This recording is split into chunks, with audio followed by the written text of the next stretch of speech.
Hi everyone. Eklavya model residential స్కూల్స్లో వివిధ రకాల పోస్టులకు సంబంధించి national education society for tribal students అయితే కనుక ఇక్కడ నోటిఫికేషన్ అనేది రిలీజ్ చేయడం జరిగింది.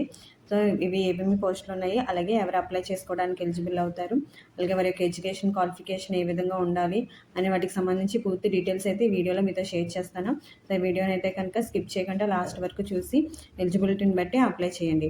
సో ఫస్ట్గా మీరు చూసినట్లయితే కనుక ఇక్కడ ఏమేమి పోస్టులు ఉన్నాయి అనేది మనం చూసినట్లయితే ప్రిన్సిపల్, అలాగే పోస్ట్ గ్రాడ్యుయేట్ టీచర్స్, అలాగే trainer graduate teachers, hostel warden male and female staff nurse, accountant, junior secretariat assistant, అలాగే ల్యాబ్ అటెండెంట్ పోస్టులకు సంబంధించి ఈ నోటిఫికేషన్ అయితే రిలీజ్ చేయడం జరిగింది. ఈ ఏకలవ్య మోడల్ స్కూల్స్ని అయితే కనుక ట్రైబల్ ఏరియాస్లో అంటే ఎస్టీ కేటగిరీకి సంబంధించిన వారికి 6th క్లాస్ నుంచి అలాగే ఇంటర్మీడియట్ వరకు ఎడ్యుకేషన్ అందించాలనే ఉద్దేశంతో కనుక ఈ స్కూల్ని అయితే స్టార్ట్ చేయడం జరిగింది. అక్టోబర్ 23 లోపు ఈ పోస్ట్కి అయితే కనుక అప్లై చేసుకోవడానికి అవకాశం ఉంది. సో ఈ అప్లై చేసుకునేటప్పుడు ఆన్లైన్లో మాత్రమే పేమెంట్ అనేది చేయాలి. డెబిట్ కార్డ్, క్రెడిట్ కార్డ్, అలాగే నెట్ బ్యాంకింగ్, అలాగే యూపీఐ ద్వారా ఈ పేమెంట్ అనేది చేయడానికి అవకాశం ఉంది. ఫీజ్ డీటెయిల్స్ మనం చూసినట్లయితే కనుక ఇక్కడ ఎస్సీ, ఎస్టీ, అలాగే ఫీమేల్ క్యాండిడేట్స్, అలాగే పీడబ్ల్యూబీడీ క్యాండిడేట్స్ అయితే కనుక ఏ విధమైన అప్లికేషన్ ఫీజు అనేది ఉండదు. ప్రాసెసింగ్ ఫీజు మాత్రం వారు పేమెంట్ చేయాలి. 500 ప్రాసెసింగ్ ఫీజు అనేది వారు పేమెంట్ చేయాలి. ప్రిన్సిపల్, పీజీటీ, టీజీటీ, అలాగే నాన్ టీచింగ్ స్టాఫ్కి అయితే కనుక ఈ ప్రాసెసింగ్ ఫీజు అనేది పేమెంట్ చేయాల్సి ఉంటుంది.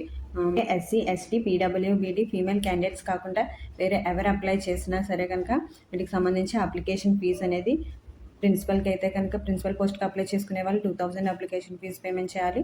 ప్రాసెసింగ్ ఫీజు 500 ఉంటుంది. అదే పీజీటీ, టీజీటీ పోస్ట్కి అప్లై చేస్తే కనుక 1500, అలాగే నాన్ టీచింగ్ స్టాఫ్కి పోస్ట్కి అప్లై చేసే వాళ్ళు అయితే కనుక 1000 అప్లికేషన్ ఫీజు ఉంటుంది. ప్రాసెసింగ్ ఫీజు అయితే 500 ఉంటుంది. నెక్స్ట్ ఇక్కడ టోటల్ వేకెన్సీస్ మనం చూసినట్లయితే కనుక ప్రిన్సిపల్ పోస్ట్కి 225, అలాగే పీజీటీస్కి 1460 1460 పోస్టులు ఉన్నాయి. అలాగే టీజీటీస్కి అయితే కనుక 3962, అలాగే ఫీమేల్ స్టాఫ్ నర్స్కి 550, హాస్టల్ వార్డెన్ పోస్టులు 635, అలాగే అకౌంటెంట్ పోస్ట్స్ అయితే కనుక 61 ఉన్నాయి. అలాగే జూనియర్ సెక్రటరియట్ అసిస్టెంట్ పోస్టులు అయితే కనుక ఇక్కడ 228 పోస్టులు అయితే ఉన్నాయి. అలాగే ల్యాబ్ అటెండెంట్ 146 ఉన్నాయి. మొత్తం కలిపి 7267 పోస్టులకి అయితే కనుక ఈ నోటిఫికేషన్ రిలీజ్ చేయడం జరిగింది. అలాగే ఇక్కడ మనం చూసినట్లయితే కనుక పోస్టుల వైజ్గా, అలాగే కేటగిరీ వైజ్గా, అలాగే ఇక్కడ మనం సబ్జెక్ట్ వైజ్గా ఎవరికి ఎన్ని పోస్టులు ఉన్నాయి, ఎవరెన్ని పోస్టులకి అప్లై చేసుకోవడానికి అవకాశం ఉంది అన్నది ఈ నోటిఫికేషన్లో అయితే క్లియర్గా ఇవ్వడం అయితే జరిగింది. అంటే కేటగిరీ వైజ్గా ఎస్సీ వారికి ఎన్ని, ఓబీసీ వారికి ఎన్ని, అలాగే ఎస్టీ వారికి ఎన్ని, అలాగే అదర్ కేటగిరీ వారికి, అలాగే ఏ పోస్ట్కి ఎంతమంది అప్లై చేసుకోవడానికి అవకాశం ఉంది అనేది క్లియర్గా అయితే కనుక ఈ నోటిఫికేషన్లో అయితే ఇవ్వడం జరిగింది. సో మీరు ఏ కేటగిరీకి సంబంధించి ఏ పోస్ట్కి అప్లై చేయాలనుకుంటున్నారో వారైతే కనుక క్లియర్గా చూసి ఆ పోస్ట్కి అయితే అప్లై చేయండి. తర్వాత ఇక్కడ మనం పోస్టుల వైజ్గా పే స్కేల్ అనేది ఎంత ఉంటుంది అనేది ఇక్కడ ఈ నోటిఫికేషన్లో ఇవ్వడం జరిగింది. ఫస్ట్ ప్రిన్సిపల్ పోస్ట్కి చూసినట్లయితే కనుక 78,800 నుంచి అయితే స్టార్ట్ అవుతుంది. అలాగే పోస్ట్ గ్రాడ్యుయేట్ టీచర్స్ పీజీటీస్కి అయితే కనుక ఇక్కడ సబ్జెక్ట్ వైజ్గా English, maths, physics, chemistry, mathematics, economics, biology ఇలా సబ్జెక్ట్ వైజ్గా నోటిఫికేషన్ రిలీజ్ చేశారు. వారికి అయితే కనుక 47,600 నుంచి పే స్కేల్ అనేది స్టార్ట్ అవుతుంది. అలాగే టీజీటీస్కి అయితే కనుక 44,900 నుంచి పే స్కేల్ అనేది స్టార్ట్ అవుతుంది. అలాగే లైబ్రేరియన్, అలాగే ఆర్ట్, మ్యూజిక్, ఫిజికల్ ఎడ్యుకేషన్ వారికి అయితే కనుక ఇక్కడ లైబ్రేరియన్కి చూసినట్లయితే 44,900 నుంచి స్టార్ట్ అవుతుంది. అలాగే ఇక్కడ art, music, physical education teacher male and female ఎవరికైనా సరే కనుక ఇక్కడ 35,400 నుంచి అయితే ఈ పే స్కేల్ స్టార్ట్ అవుతుంది. అలాగే ఫీమేల్ స్టాఫ్ నర్స్కి అయితే కనుక 29,000 నుంచి స్టార్ట్ అవుతుంది. అలాగే hostel warden male and female వారికి అయితే కనుక 29,200 నుంచి పే స్కేల్ అనేది స్టార్ట్ అవుతుంది. అలాగే నెక్స్ట్ ఇక్కడ అకౌంటెంట్ పోస్ట్కి మనం చూసినట్లయితే కనుక పే స్కేల్ అనేది 35,400 నుంచి స్టార్ట్ అవ్వడం జరుగుతుంది. అలాగే జేఎస్ఏకి అయితే కనుక 19,900 నుంచి, అలాగే ల్యాబ్ అటెండెంట్ పోస్ట్కి అయితే కనుక 18,000 నుంచి పే స్కేల్ అనేది స్టార్ట్ అవ్వడం జరుగుతుంది.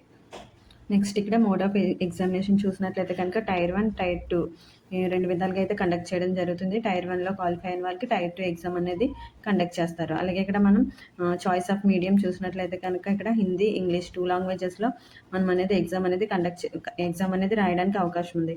అలాగే ఇక్కడ మన టీజీటీ పోస్ట్కి అయితే కనుక రీజనల్ లాంగ్వేజ్లో ఎగ్జామ్ రాయడానికి అవకాశం అయితే ఉంది. నెక్స్ట్ మనం ఎగ్జామ్ ప్యాటర్న్ చూసినప్పుడు ఇక్కడ ప్రిన్సిపల్ పోస్ట్‌కి అయితే కనుక ఫస్ట్ ప్రిలిమినరీ ఎగ్జామ్ అనేది కండక్ట్ చేయడం జరుగుతుంది. ఈ ప్రిలిమినరీ ఎగ్జామ్ టోటల్ 100 మార్క్స్‌కి కండక్ట్ చేస్తారు. అలాగే ఇక్కడ క్లియర్‌గా అయితే ఏ సబ్జెక్ట్‌కి ఎన్ని మార్క్స్ ఉంటాయి అనేది కూడా ఈ నోటిఫికేషన్‌లో ఇవ్వడం జరిగింది. తర్వాత ఈ ప్రిలిమినరీ ఎగ్జామ్‌లో ఎవరైతే క్వాలిఫై అవుతారో వారికైతే కనుక నెక్స్ట్ ఎగ్జామ్ టైర్ 2 ఎగ్జామ్ అనేది కండక్ట్ చేయడం జరుగుతుంది. ఈ ఎగ్జామ్ కూడా 100 మార్క్స్‌కి కండక్ట్ చేస్తారు. ఈ 100 మార్క్స్‌కి క్వాలిఫై అయిన వాళ్ళకి next personal interaction or interview అనేది కండక్ట్ చేయడం జరుగుతుంది. అలాగే పీజీటీస్ పోస్ట్‌కి కూడా ప్రిలిమినరీ ఎగ్జామ్ అనేది కండక్ట్ చేయడం జరుగుతుంది. టోటల్ 100 మార్క్స్‌కి ఎగ్జామ్ కండక్ట్ చేస్తారు. అలాగే లాంగ్వేజ్ కాంపిటెన్సీ టెస్ట్ కూడా ఇది కండక్ట్ చేయడం జరుగుతుంది. తర్వాత మనం చూసినట్లయితే కనుక ఇక్కడ ప్రిలిమినరీ టైర్ 1 ఎగ్జామ్ అనేది క్వాలిఫై అయిన వాళ్ళకి టైర్ 2 ఎగ్జామ్ కూడా కండక్ట్ చేయడం జరుగుతుంది. ఈ 2 ఎగ్జామ్‌లో క్వాలిఫై అయిన వాళ్ళకైతే కనుక నెక్స్ట్ ఇక్కడ మనం చూసినట్లయితే మెరిట్ లిస్ట్ ఆధారంగా ఈ పోస్ట్‌కి అనేది తీసుకోవడం జరుగుతుంది. అలాగే టీజీటీస్ పోస్టులకు కూడా ఇక్కడ చూసినట్లయితే కనుక మొత్తం 100 మార్క్స్‌కి ఎగ్జామ్ కండక్ట్ చేస్తారు. అలాగే లాంగ్వేజ్ టెస్ట్ కూడా ఉంటుంది. 30 మార్క్స్‌కి అయితే కనుక ఈ టెస్ట్‌ని కండక్ట్ చేయడం జరుగుతుంది. ఈ టైర్ 1లో క్వాలిఫై అయిన వాళ్ళకి టైర్ 2 ఎగ్జామ్ కూడా కండక్ట్ చేయడం జరుగుతుంది. టైర్ 2 ఎగ్జామ్ కండక్ట్ చేసిన తర్వాత మెరిట్ లిస్ట్ ఆధారంగా అయితే కనుక ఈ పోస్ట్‌కి తీసుకోవడం జరుగుతుంది. నెక్స్ట్ హాస్టల్ వార్డెన్ పోస్ట్ కూడా male and female candidates apply చేసుకోవచ్చు. వారికి కూడా కనుక ఈ ఎగ్జామ్ అనేది 100 మార్క్స్‌కి అయితే కండక్ట్ చేయడం జరుగుతుంది. తర్వాత ఇక్కడ మనం చూసినట్లయితే కనుక ఎగ్జామ్‌లో ఎవరైతే క్వాలిఫై అవుతారో వారికి నెక్స్ట్ టైర్ 2 ఎగ్జామ్ అనేది కండక్ట్ చేయడం జరుగుతుంది. ఇది కూడా 100 మార్క్స్‌కి అయితే కండక్ట్ చేయడం జరుగుతుంది. టైర్ 2 ఎగ్జామ్ మార్క్స్ ఆధారంగా అయితే మెరిట్ లిస్ట్ ఆధారంగా అయితే ఈ పోస్ట్‌కి అనేది తీసుకోవడం జరుగుతుంది. నెక్స్ట్ ఇక్కడ అకౌంటెంట్ పోస్ట్‌కి అయితే కనుక అకౌంటెంట్ పోస్ట్‌కి కూడా 100 మార్క్స్‌కి ఈ టైర్ 1 ఎగ్జామ్ ప్రిలిమినరీ ఎగ్జామ్ అనేది కండక్ట్ చేయడం జరుగుతుంది. నెక్స్ట్ ఈ ఎగ్జామ్‌లో క్వాలిఫై అయిన వాళ్ళకి నెక్స్ట్ టైర్ 2 ఎగ్జామ్ అనేది ఇంకొక 100 మార్క్స్‌కి అయితే కండక్ట్ చేయడం జరుగుతుంది. అలాగే మెరిట్ లిస్ట్ ఆధారంగా టైర్ 2 ఎగ్జామినేషన్‌లో వారి యొక్క పెర్ఫార్మెన్స్‌ని బట్టి మెరిట్ లిస్ట్ ఆధారంగా ఈ పోస్ట్‌కి అయితే తీసుకుంటారు. నెక్స్ట్ ఫీమేల్ స్టాఫ్ నర్స్ పోస్ట్‌కి కూడా మొత్తం 100 మార్క్స్‌కి అయితే ఈ ఎగ్జామ్ అనేది కండక్ట్ చేయడం జరుగుతుంది. తర్వాత మనం చూసినట్లయితే కనుక ఈ టైర్ 1 ఎగ్జామ్‌లో క్వాలిఫై అయిన వాళ్ళకి టైర్ 2 ఎగ్జామ్ అనేది కండక్ట్ చేయడం జరుగుతుంది. ఈ టైర్ 2 ఎగ్జామ్ 100 మార్క్స్ కండక్ట్ చేస్తారు. దీన్ని కూడా టైర్ 2 ఎగ్జామినేషన్‌లో వారి యొక్క పెర్ఫార్మెన్స్ ఆధారంగా మెరిట్ లిస్ట్ ఆధారంగా అయితే ఈ పోస్ట్‌కి తీసుకుంటారు. నెక్స్ట్ మనం చూసినట్లయితే కనుక జూనియర్ సెక్రటరియట్ అసిస్టెంట్ పోస్ట్. ఈ పోస్ట్ కూడా టైర్ 1 ఎగ్జామ్ ప్రిలిమినరీ ఎగ్జామ్‌లో 100 మార్క్స్ కండక్ట్ చేస్తారు. అలాగే తర్వాత ఇక్కడ టైర్ 2 దానిలో క్వాలిఫై అయిన వాళ్ళకి టైర్ 2 ఎగ్జామ్ అనేది కండక్ట్ చేస్తారు. ఈ ఎగ్జామ్ కూడా 100 మార్క్స్‌కి అనేది కండక్ట్ చేయడం జరుగుతుంది. నెక్స్ట్ అనేది టైర్ 3 కూడా ఉంటుంది. ఈ పోస్ట్‌కి అయితే కనుక ఇందులో టైపింగ్ టెస్ట్ అనేది ఉండడం జరుగుతుంది. టైపింగ్ టెస్ట్ ఆధారంగా అయితే కనుక ఈ పోస్ట్‌కి అనేది తీసుకోవడం జరుగుతుంది. 50 మార్క్స్‌కి అయితే ఈ టైర్ 3 టైపింగ్ టెస్ట్ అనేది కండక్ట్ చేయడం జరుగుతుంది. అలాగే నెక్స్ట్ ఇక్కడ ల్యాబ్ అటెండెంట్ పోస్ట్‌కి చూసినట్లయితే కనుక ఈ పోస్ట్ కూడా ప్రిలిమినరీ ఎగ్జామ్‌లో 100 మార్క్స్ కండక్ట్ చేయడం జరుగుతుంది. అలాగే టైర్ 2 ఎగ్జామ్ అనేది 100 మార్క్స్‌కి అయితే కండక్ట్ చేయడం జరుగుతుంది. టైర్ 2 ఎగ్జామినేషన్‌లో పెర్ఫార్మెన్స్ ఆధారంగా మెరిట్ లిస్ట్ ఆధారంగా అయితే ఈ పోస్ట్‌కి తీసుకోవడం జరుగుతుంది. తర్వాత ఇక్కడ మనం ఎలిజిబిలిటీ చూసినట్లయితే కనుక ప్రిన్సిపల్ పోస్ట్‌కి 50 ఇయర్స్ లోపు ఉన్న వాళ్ళు మాత్రమే అప్లై చేసుకోవచ్చు. ఎస్సీ, ఎస్టీ, ఓబీసీ కేటగిరీ వాళ్ళకైతే కనుక ఇక్కడ ఏజ్ రిలాక్సేషన్ అప్లై అవుతుంది. ఏజ్ రిలాక్సేషన్ అప్లై అయిన తర్వాత కూడా 55 ఇయర్స్ దాటిన వాళ్ళైతే కనుక ఈ పోస్ట్‌కి అప్లై చేసుకోవడానికి ఎలిజిబుల్ అవ్వరు. అలాగే ఇక్కడ ఎడ్యుకేషనల్ క్వాలిఫికేషన్ చూసినట్లయితే కనుక మాస్టర్స్ డిగ్రీ 50% మార్క్స్‌తో మాస్టర్స్ డిగ్రీ అయితే ఖచ్చితంగా కంప్లీట్ చేసి ఉండాలి. దాంతోపాటు bachelor degree in education BEd complete చేసి ఉండాలి. లేదు అంటే కనుక 3 ఇయర్స్ ఇంటిగ్రేటెడ్ బీఎడ్, ఎంఎడ్ అయితే కంప్లీట్ చేసి ఉండాలి. అందులో 50% మార్క్స్ అయితే వచ్చి ఉండాలి. ఇది కూడా లేదనుకుంటే కనుక 4 ఇయర్స్ ఇంటిగ్రేటెడ్ గ్రాడ్యుయేషన్ డిగ్రీ అనేది 50% మార్క్స్‌తో కంప్లీట్ చేసి అయితే ఉండాలి. అలాగే నెక్స్ట్ ఇక్కడ ఎక్స్పీరియన్స్‌ని కూడా క్యాలిక్యులేట్ చేయడం అయితే జరుగుతుంది. ఇక్కడ ప్రిన్సిపల్ పోస్ట్‌కి అయితే ఇక్కడ 3 ఇయర్స్ వైస్ ప్రిన్సిపల్‌గా కంప్లీట్ చేసిన వాళ్ళు, లేదు అనుకుంటే కనుక 12 ఇయర్స్ రెగ్యులర్ సర్వీస్ చేసిన వాళ్ళైతే కనుక ఈ పోస్ట్‌కి అప్లై చేసుకోవచ్చు. నెక్స్ట్ ఇక్కడ పీజీటీ పోస్టులు చూసినట్లయితే కనుక 40 ఇయర్స్ లోపు ఉన్న వాళ్ళు అప్లై చేసుకోవచ్చు. అలాగే ఏజ్ రిలాక్సేషన్ కూడా అప్లై అవుతుంది. ఇక్కడ పీజీ అనేది కంప్లీట్ చేసి ఉండాలి. 50% మార్క్స్ అయితే వచ్చి ఉండాలి. లేదనుకుంటే కనుక post graduation master degree from recognised institution 50% marks వచ్చిన వాళ్ళైతే కనుక ఈ పోస్ట్‌కి అప్లై చేసుకోవడానికి ఎలిజిబుల్ అవుతారు. అలాగే బీఈడీ లేదా బీఎడ్, ఎంఎడ్ లేదా 4 ఇయర్స్ ఇంటిగ్రేటెడ్ గ్రాడ్యుయేషన్ డిగ్రీ అనేది సబ్జెక్ట్ వైస్‌గా అంటే వారు ఏ సబ్జెక్ట్‌కి అప్లై చేయాలనుకుంటున్నారో ఆ సబ్జెక్ట్ వైస్‌గా మాస్టర్ డిగ్రీ అనేది కంప్లీట్ చేసి ఉండాలి.